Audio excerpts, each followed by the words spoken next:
thank you so much for being here today. We're so grateful that we get to interview you. I would love if you could introduce yourself. My name's Chris Donaldson. I'm an author of a book called Going the Wrong Way. I live in Belfast, Northern Ireland, and so on and so forth. I'll tell you about the Um, book. Amazing. I would love if you could tell us about your book.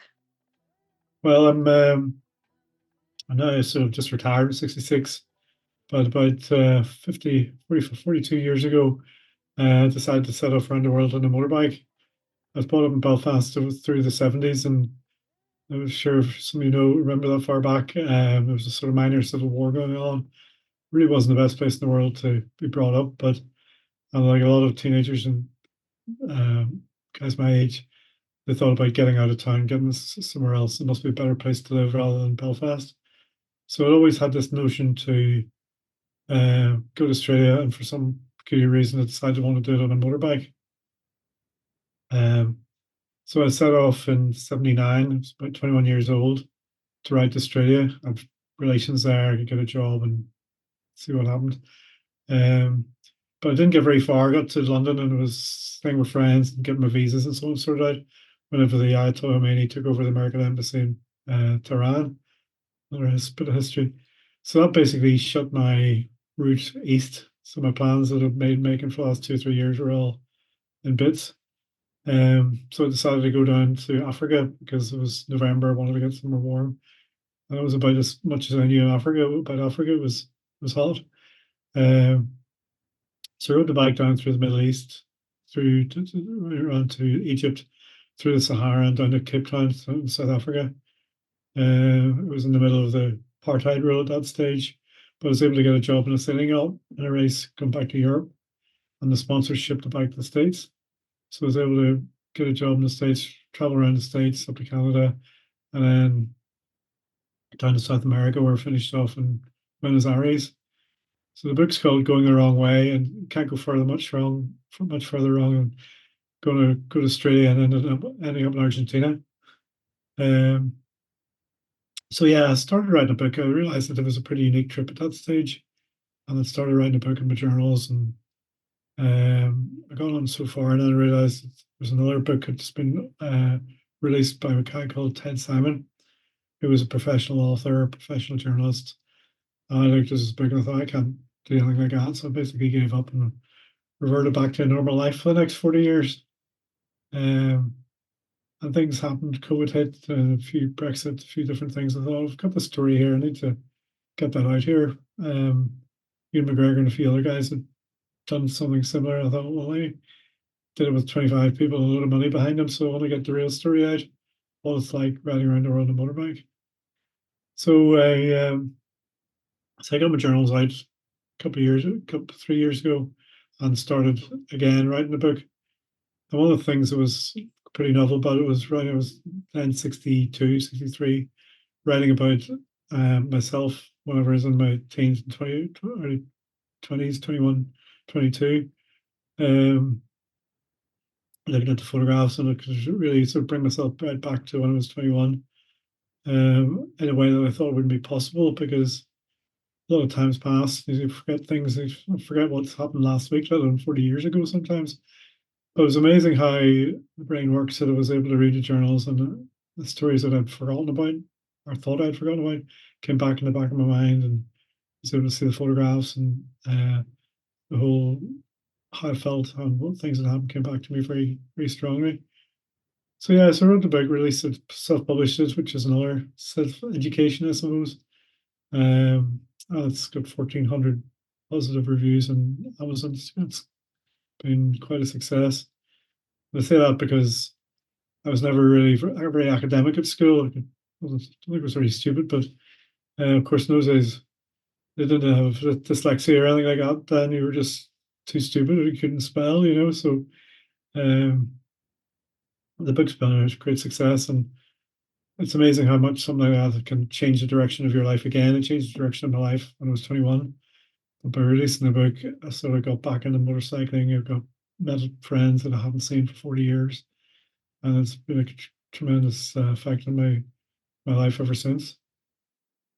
Love that. What inspired you to write your book?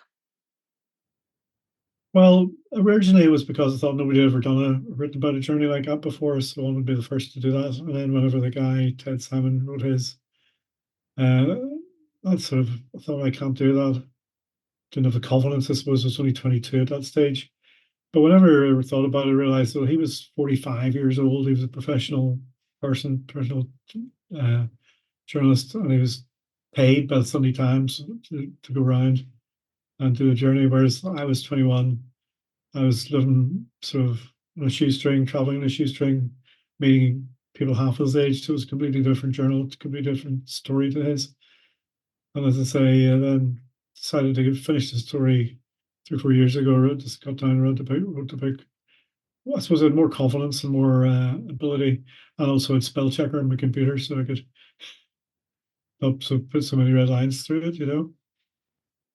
Love that. When you were writing your book, who were you thinking of when it comes to who your book is for?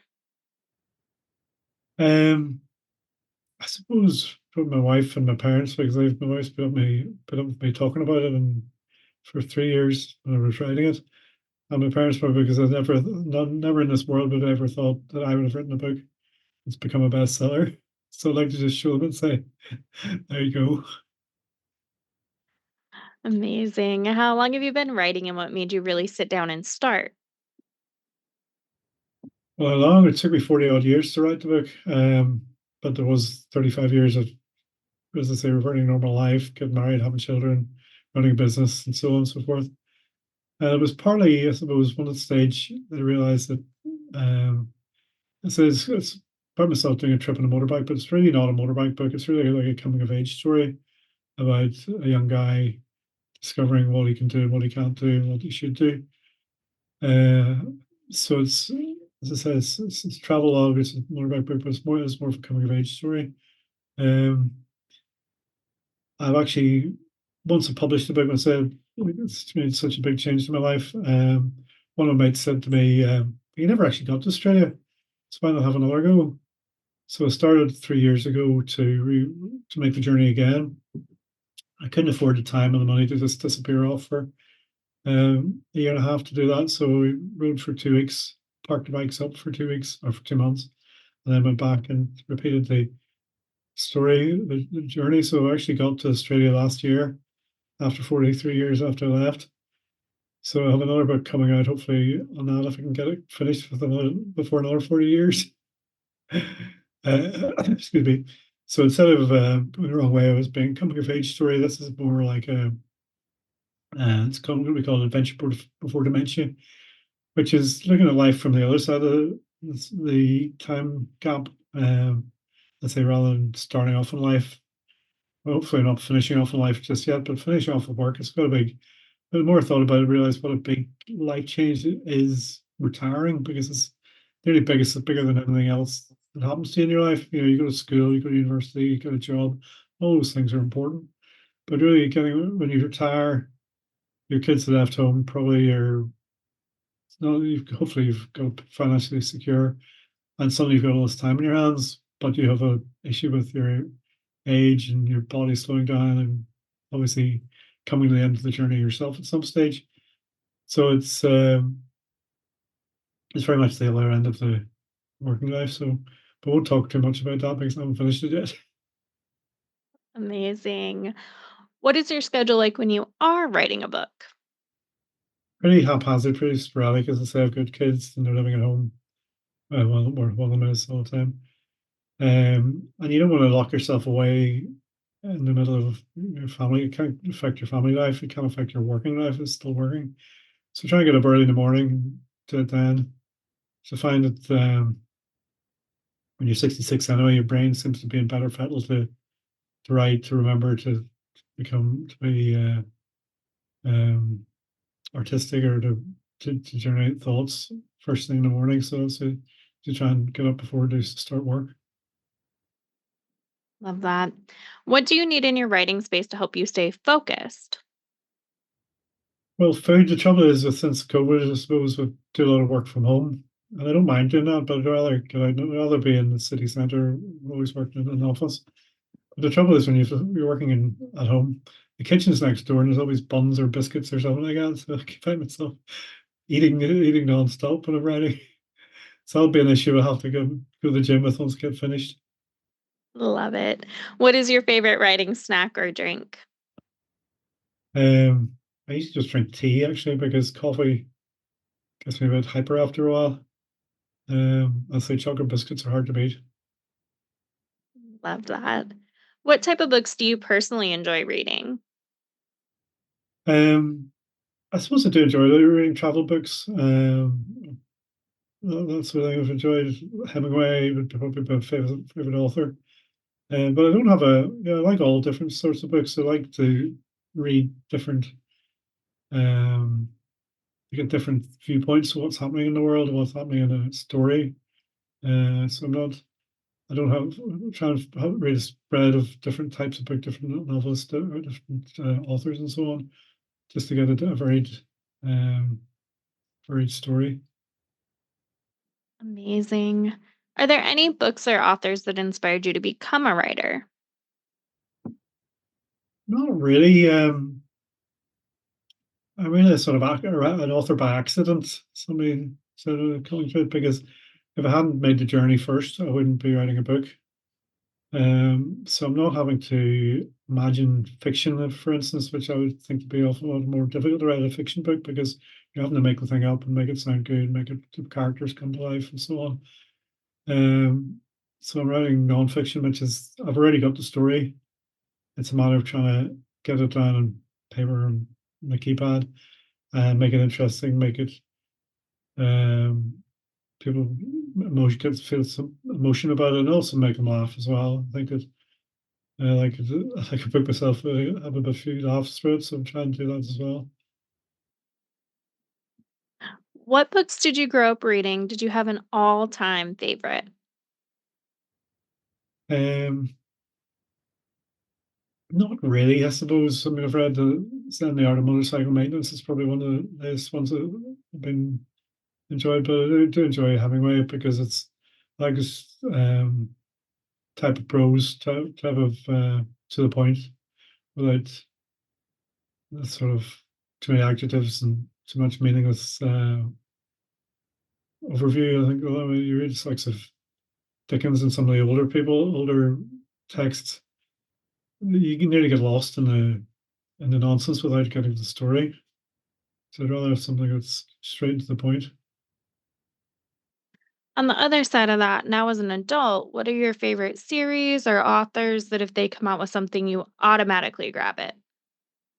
Well, so Ian McGregor's done this round world story a couple of times in his motorbike, so I think every time that comes out, I have to grab it and see what how he's getting on, how he's getting through um, the problems that I would have faced individually on my own when he's got a whole team. Um, so I did actually get to meet the guy Ted Simon who wrote the book that put me off ever writing my book 40 odd years ago. Um, I remember how I got in touch with him and sent him an email just to say hi sort of thing. And he invited me down to his house in the south of France and we went through my journal, through my manuscript. And it was quite ironic that he was able to give me advice on how to write a travel book as well as he had done. It was lovely being able to talk about. He'd done a journey in the mid 70s, and we were able to talk. Oh, I can remember stopping off at this little town in Africa in Kenya, wherever it was, and he was say, "Yeah, I stopped there too. Did you meet so and so?" So it was ironic. We were both coming from totally different worlds, but we were able to meet up and contact and talk about the same story, just different times. Love that so much. That's really amazing. What would you tell someone just starting out with reading again? Um, Read what you like to read rather than I think at school whenever we were doing English, we had to read things that we didn't enjoy, which really put me off. I know I put off the academic and reading and anything to do with reading because you were been forced to read something you didn't want to read, you weren't interested in it.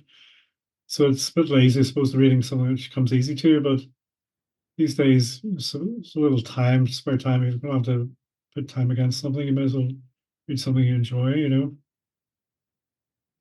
Love that. On the other side of that, what would you tell someone just starting to write their own book? Um, well, certainly if it's a non-fiction book, and you've had to do a journey, or you've done a journey such as I've done a few times, it's difficult. It's been very difficult times in the journey, but um, publishing, writing, and publishing your own book is just as hard, if not harder. Um, I suppose one of the things that stopped me writing a book in the 40 years ago was getting a publisher. Whereas, and if you didn't have a publisher, you couldn't publish your book in those days. But the wonderful thing about technology is now you can self-publish your book, you can self-edit it, you can um, sell it anywhere in the world. You know, America is one of the biggest areas for sales. Australia, UK is good, but it is quite. You know, if somebody told me 40 years ago that you'd be able to do that, you'd just be amazed. You What is one thing that people are generally surprised to find out about you? know, probably that have made the journey at all, I suppose, because whenever I came back the first time, you start telling people about riding more back around the world, and it's sort of you can see them zoning out after a couple of minutes because really the you're just all talking about a different, not a different planet, same planet obviously, but it may as well be a different planet because their experiences is something that they can't connect with. Um, so it was nice actually to write the book and say, well, here it is. Here's the story. That is part of the story of my life because it was the story that shaped me into the person I am now today. You know, the hardships, the determination that you had to have to complete the journey has followed me through my business life and been able to give me um, keep me going in times that I would have stopped otherwise. You know. I'm going to go off script a little bit because I think some people might have this question. Did you bring your motorbike from overseas when you traveled across the ocean, or did you get one when you came over? I have this same motorbike all the way down to South Africa, and then when I got the job in the yacht race, it was sponsored by a shipping company. So they said to me, "Well, you can ship your bike anywhere in the world you want." So I'd always wanted to go to America, so I shipped it to LA and not arrived in LA in 1981, 1980. And the bike had just been driven down Africa. It was hammered, so I had to get it fixed. I actually drove all the way up from Los Angeles to Seattle without a clutch, just having to push start it every time. So it was pretty wrecked. I got it down to South America, it was even more wrecked. And I brought it home actually with me because it was too much hassle to try and sell it abroad. So I had the same bike ever since. It was in the garage, got fixed up, rode it on a couple of times. Went to Russia on it one time about 20 years ago. So whenever Liam said to me, you have to let's ride to Australia, I had to take the same motorbike with me than it was when I was 21. So it was quite a unique experience. Not only was it doing the same journey that I did when I was 21, 43 years ago, but I did it on the same motorbike, just a 1977 Moto Guzzi Le Mans. It's an Italian motorbike, it's a V-twin. If any of your listeners know what a motorbike is, it's an Italian motorbike is. So yeah, so I rode it to I rode to Nepal this time and got it flown over from Nepal to Australia. And I hope to get it shipped to the States again, to Los Angeles again, because my brother-in-law lives there and he's a bit of a biker. So finish what I started by riding across the States sometime towards the end of this year, next year. So you see a big red motorbike with lots of stickers on it, you know it's me. Love that. Is there anything you would like to say or add? Um, I think so. Your question's been pretty good. I suppose the main thing about it is that's a lot of things you do when you're young, you're impressionable, you see kids, there's like a sponge, everything goes in their head, they remember it. And certainly things that you can do like that at that age. I think it's important for kids and as they become teenagers to become in their 20s to do something that's makes a man of them in some way and gets them off their ass. There's so many people sitting around watching computers, watching TV, reading on their mobiles. Um, People should need to get out and do things rather than just watching other people do them. I was going to say reading about other people doing, but you can read about things like that. That's okay. But get off your butt and go out and do it yourself. Amazing. Where's the best place for readers to find your book? I know some readers love signed copies. Is that an option? And the best Yeah, place to connect with you? yeah. Well, my website is chrisdonaldson.world, and there's a bank site I can send books anywhere in the world through that, and they'll be signed copies. Or else the easiest way is probably if you don't want a signed copy, you'll get them on Amazon. We did an audiobook. We've got an ebook and a hardback. The audiobook was read by a nephew of mine who's about 21 as well, because I thought there's a few things I got up to that was when I was 21, I thought it was better that a 21-year-old read about it or did the audio for it rather than a croaky old man, you know. Love So that. it's there as well. I would go the wrong way by Chris Donaldson. Amazing. Well, thank you so much for being here today. We're so grateful that we got to interview you. We'll be sure to put those links in the show notes. That way everyone can find you. And again, thank you so much. It's been a pleasure.